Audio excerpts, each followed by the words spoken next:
Welcome to the Don't Count Me Out podcast. This program is dedicated to stroke survivors, loved ones, and caregivers, medical professionals, and anyone interested in learning more about this devastating disease and the warriors that face it every day. Our mission is to share stroke survivors' stories of inspiration and hope, form friendships and community, gain knowledge and insights, and the courage to dream and explore new avenues as we find our way back to living. So, my friends, the Don't Count Me Out podcast begins right now.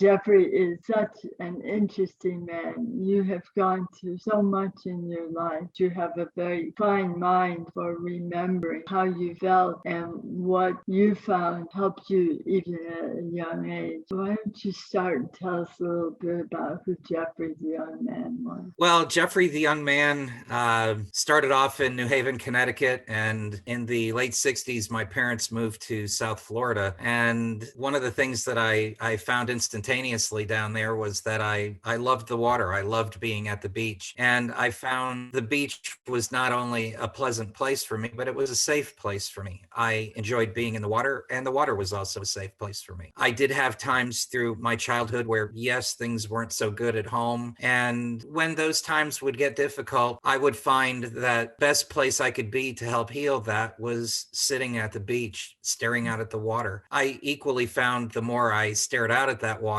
I started realizing, wow, it looks like there's a great big world out there, and maybe a great big world I'd like to explore. And as time went on, continuing those thoughts, I found I wanted to make some goals. And one of those goals was that one day I'd like to be standing on the other side, looking back at this place I'm sitting and waving and saying, look, I'm a traveler now, and I'm staring back at those places I stared out to when I was a child. I think that's where the adventurer in me began. High school, it was time to move on with my life, and the military or the Air Force was what I chose. And lo and behold, as I got into that career, I started finding I was traveling. Suddenly, I'm starting to see a bigger world out there. I enjoyed being able to take in and absorb those moments and stop and not allow all the outside static to distract me from what I was seeing with my own eyes, seeing a new country, meeting new people, trying new food, and the pleasure all that brought to me. So I was really happy that I was beginning this new chapter of my life that began sitting on the beach so many years ago. It sounds to me that even back then, as young as you were, you may not have realized it at the moment, but you set goals for yourself. You know, every step of the way, it seems like through your life, goals have been very, very important to you. Yes, they have been. From not only setting the goals of wanting to see the world, but I remember in my younger days in Connecticut when my father used to take my brother and I to the airport to visit with a friend of his that was an aircraft mechanic and a pilot. And his friend would take us up flying. And my love of aviation began right there at the age of 5. When we moved to Florida, my father used to take us to the airport quite often. And that was where my interest in the Air Force began. I thought, I want to do this. I'm going to make this happen. As I got into the Air Force and started as an aircraft mechanic, I then set another goal to become a flight engineer and go to flight school and make that career begin. I wasn't interested in hearing how difficult the school was. I was going to give my 100% effort into making that goal occur. And I did that. You seem to have made strides that most of us may dream about but never do. I mean, you've traveled the world, but you've also traveled underwater with the scuba that you do, and you've traveled through the air with what you've done with the Air Force. So Which reminds me, I want to thank you for your service.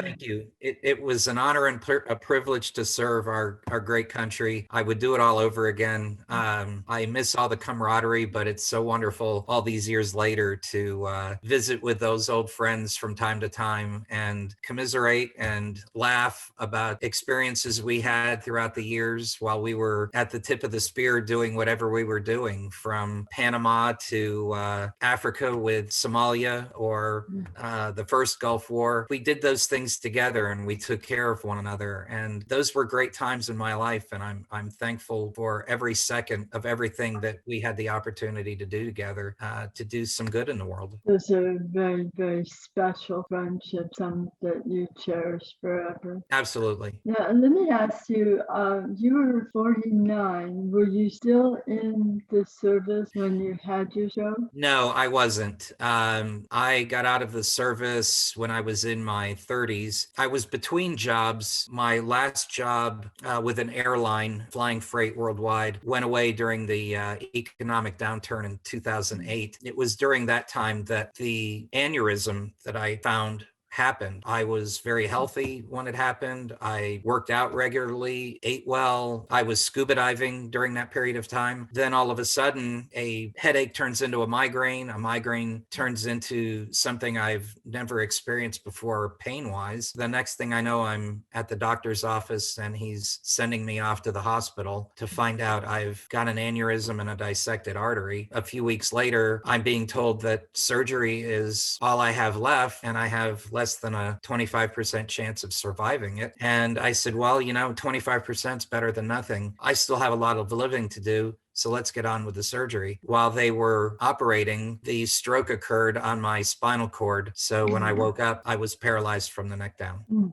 I've always said I would never ask this kind of a question because, to say, well, how did you feel after that? How would you feel? Anybody could answer that. And what do you do at that point? I actually think that's the best question in the world, to be completely honest with you. The reason I say that is this is the reason I wrote the book, is for people who wake up faced with that type of reality. Maybe it's not that serious. Maybe it is that serious. But that question is very important because the answer to that question is your life is not over. You've been given a new chance at a new life. It's okay that your life is not what it was before. That was something I had to accept, something I had to learn. I wasn't going to let that thing that happened to me end my life. I wasn't over. I was going to figure my way through this. And I felt like everything that I had experienced from my youth to that point in time in life prepared me to handle that situation. Yes, it was the most frightening time of my life. I'm paralyzed. The claustrophobia was horrible, but I had to dig deep within me and say to myself, settle down. It's going to be okay. Find your way through this. And I was bound and determined to find my way through that. The next thing I found was in moving to the rehab portion of the hospital. When I got in there, the gentleman in the bed next to me lost a leg below the knee because of his diabetes. He was giving up. I would lay there each night talking with him. Neither one of us could sleep. So I was trying to motivate him, to tell him, your life's not over. You can get a prosthetic leg and move on with your life.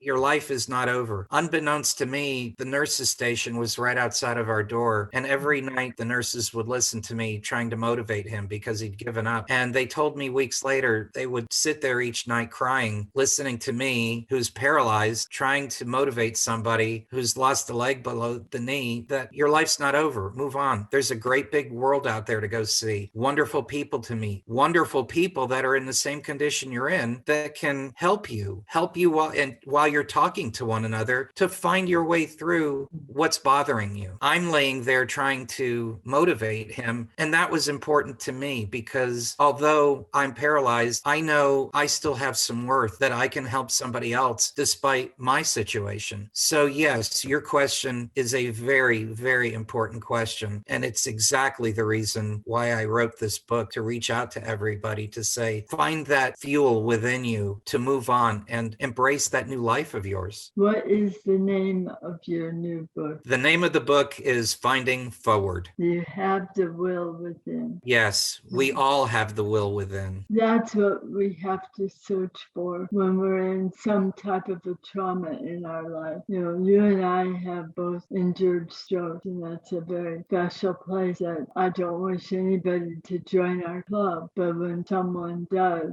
you and I both want them to know that there's help out there, there's resources out there, and sometimes the best place to get the information you're looking for is from another stroke survivor. And the reason I say that, and I know you wrote a little bit about this in your book, is sometimes the medical community, not meaning to be callous in the way they treat us, but sometimes when they see someone who's paralyzed or aphasia, they will talk about them and not to them. Yes. They don't include them in the conversation. And so if there's something that you could say to the medical community that would be helpful for the way they are with patients in a traumatic situation such as the stroke, what would that be? There are a few things I would say to that question to say to doctors. And the first thing I would say to them is, look into our eyes when you speak to us. Look directly at us when you're speaking to us. And while you're speaking to us, realize what you're saying to us may be generalized answers to things that you've learned through teachings about what is afflicting us now. But realize that you're not in our bodies, and be careful about what you say as far as where our future lies. Be careful in assuming that we may never walk again, because it's so easy for the patient to take every word that the doctor is saying as face value, and it's never going to get better than that. You and I know more than ever that we can move beyond what the doctors tell us, and that comes from within. But we can't knock ourselves down and say, because the doctor said this is what it is for the rest of my life. I would wish doctors would think about those things and think about how they talk to us before they do that, because it's so easy to get locked into what they tell us, and then we choose to say that we're giving up. And it's during this time while they're talking to us that it would be nice if they could embrace a manner of conversation that does say to us, start forward from here, find this motivation within you, but your life is not over. Give us the positive statistics of people who went beyond what afflicted them instead of the negative statistics. Give us something positive to hold on to instead of doubt. By telling us what you've told us, we don't think there's anything to live for. It's very important for them to learn how to speak to us better, but look in our eyes and don't give up on us. Those are wise words coming from someone who's a 9-year stroke survivor. I know for myself, it'll be 25 years next February for us. Both of us have been paralyzed. You were totally paralyzed. I was paralyzed on the right side. It takes a long time to come back. I agree with what you said wholeheartedly. We concentrate so hard on healing physically that we sometimes ignore the fact that we also have to heal emotionally and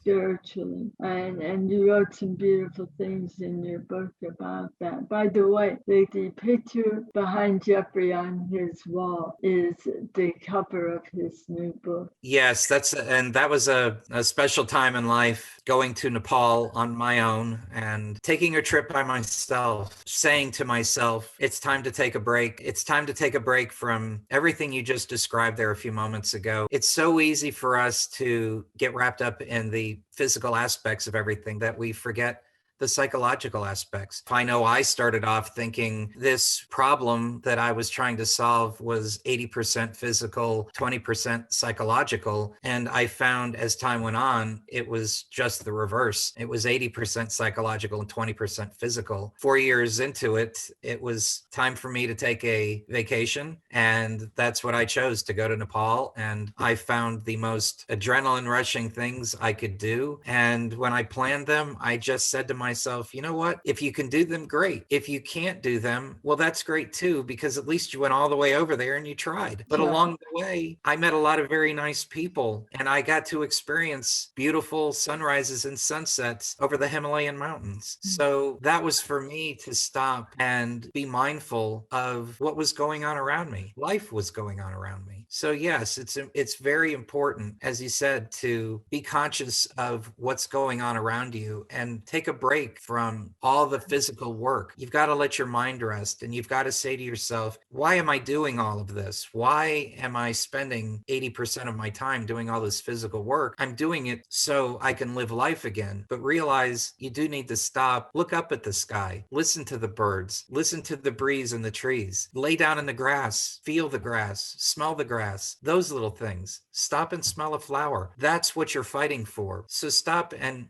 give that the attention that it needs. So you realize, hey, you know what? This is really good. I am enjoying this new life of mine as I'm working my way back. Those are the important things. My husband had a beautiful tenor voice, and we went with our choir about every 2 years to Europe on singing tours at different churches. We were in Venice at San Giorgio and had a beautiful concert there, and the acoustics are absolutely magnificent. And there was probably about 70 in our choir. I was there, and it was after the stroke, and everybody was all standing up in the front, so nobody could see me. I was in the very back row and kind of shrunk down a little bit. And I looked up at their ceiling, and it was absolutely gorgeous. And the music was just went through you. It was so beautiful. And so I acted like a 10-year-old. And I laid down on the floor, and I just stared up at that and just allowed the music to wash over me. And I thought, oh my gosh, here I am. I'm, close to 60. But I enjoyed that moment so much. And I don't think if I had not gone through that joke and wanted to do that, I would not have, because manners would have told me it was not the proper thing to do. But I hear what you're saying about taking advantage of even the simple things in life. Go to a ball game and feel the breeze and the crack of the bat and just enjoy. Let me ask you, when you did go to Nepal, did you still have limitations that you were dealing with at that time? Oh, yes, most definitely. As a matter of fact, before I left, my neuromuscular massage therapist, Jackie Murray, taped me with kinesio tape to help hold my body as correctly as possible, so the limitations weren't as bad. But I needed to travel wheelchair to wheelchair between gates. I had to be helped in and out of my seat on the aircraft, had my cane with me the entire time, was met in Nepal with a wheelchair to take me to the hotel. I flew into Kathmandu the first night, spent the night there, and the next day I had to get on a smaller propeller airplane to fly about a half hour west to a little town called Pokhara. The further I got into this journey, the more difficult it was for somebody with a limitation, especially my type of limitation. But my guides were very helpful, extremely helpful, helped me in and out of the vehicles. They helped me along a cobblestone walkway to the office to get checked in. The staff at the hotel helped me to my bungalow. The guards at the facility would sometimes wait outside my room. So when it was time for me to leave, they would walk me along the cobblestone pathway to my guide for my guide to collect me. So I had people around me the entire time to help. I went parasailing off the top of a 6,000-foot mountain, and who's operating the parasail, the parachute, and we were supposed to run down off the top of the cliff. Well, I couldn't run. So he had two of his assistants lift up both sides of the contraption I was sitting in, and they ran me along with the gentleman that was going to fly the parasail. They all three ran me down to the edge of the cliff, and off we went. And how would you explain to your wife, or they would explain to your wife, that they pushed you off a cliff? Well, she was used to that with me at that point. I've taken her on anniversaries where I've taken her down 1,000 feet in a 3-man submarine. I've taken her camel riding at sunset in the middle of Australia. So she was used to that with me, and me being an adrenaline junkie my entire life.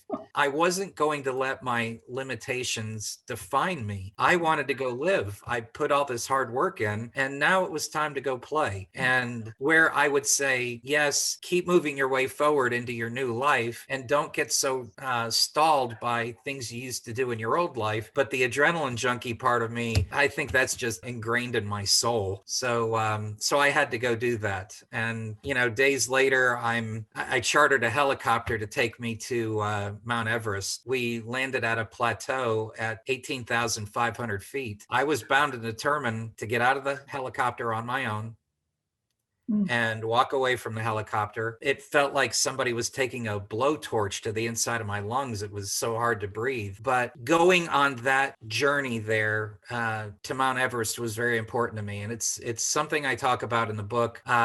It was very spiritual to me, very important for too many reasons. And I accomplished that amongst many other things. But I was not going to let my limitations at any point deter me from doing the things that I wanted to do. Yes, it was a little harder walking at times. I had one day, a full day of visiting museums and going down into a cave full of bats, and then hiking a pretty long distance over to a mountain to climb to the top of it to a pagoda to watch the sunset. Halfway into the climb up all these steps, my guide asked if I was doing okay, and I could see him huffing and puffing. And I said, yeah, I'm doing fine. How are you doing? And he says, oh, I'm doing okay. And I said, well, you look like you need a break. And he said, that would really be great. And I said, are you sure? And he said, oh yeah. So we stopped and gave him a break. Then we continued up to the top. But my mind wasn't on, I can't. My mind at that point was on, wow, I can't wait to stand at this beautiful peace pagoda in Pokhara, Nepal, and watch the sunset over the Himalayan mountains. I love what you said right there. You said, I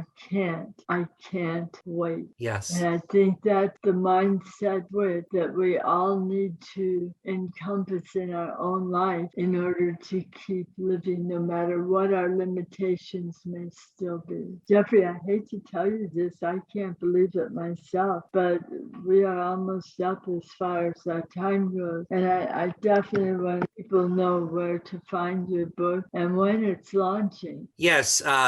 So Finding Forward is releasing on November 16th. It's available on Amazon, Barnes & Noble, Walmart, and Target. So I hope for those out there who are looking for something to help inspire and give hope to them, that they'll read the book. I wrote it for all of us. Joanne, I cannot thank you enough for inviting me to your show. It's such a pleasure to talk with you, and I look forward to talking with you in the future. We definitely will. I love doing this because of the people I meet. And like I was telling you before the show started, we have a lot of similarities in life, and that just draws me even closer to you and your sweet wife Marilyn, who has lived through a lot, and a lot of it has been absolutely wonderful. Yes. How can people get in touch with you if they would like to write you a note or ask you to be on their show or other things that are coming up? Sure. My website is Jeffrey, Jeffrey, middle initial A, Morse, MORSE.com. So I have my own website where people can reach me. They can equally reach me on Facebook, Instagram, Twitter. My website, my Facebook, you can contact me there either through Jeffrey A. Morse or Finding Forward. If you type either of those in, you'll find me. And I would be more than happy to talk to everyone that wishes to talk. I do that every day. I always look forward to doing that. I teach at an airline right now. So before I walk into class, I reach out and talk to people. I do that during my lunch hour, and I do it in the evenings after work because it helps me. It makes me feel better, and it makes me appreciate every day of my life. Especially if you're a stroke survivor and you have any questions at all about what it's like to be paralyzed. I learned a lot from you in regards to the types of pain that a stroke survivor that's paralyzed can endure, and some of the reasons for it that I never imagined. And if people want to know more about that, they're going to have to buy a copy of your book. Well, I hope it brings answers and to questions that they have. And like I say, if not anything else, if you're looking for a little hope and inspiration, that was one of the other reasons I wrote it. It's written to talk about what we go through and how to find things that can help you move yourself forward. So that's really important. And as your first podcast that you've ever done for your book, and we do this for everybody. So, I mean, I want you to feel special, but I don't want you to be surprised when you see it on somebody else's site as well.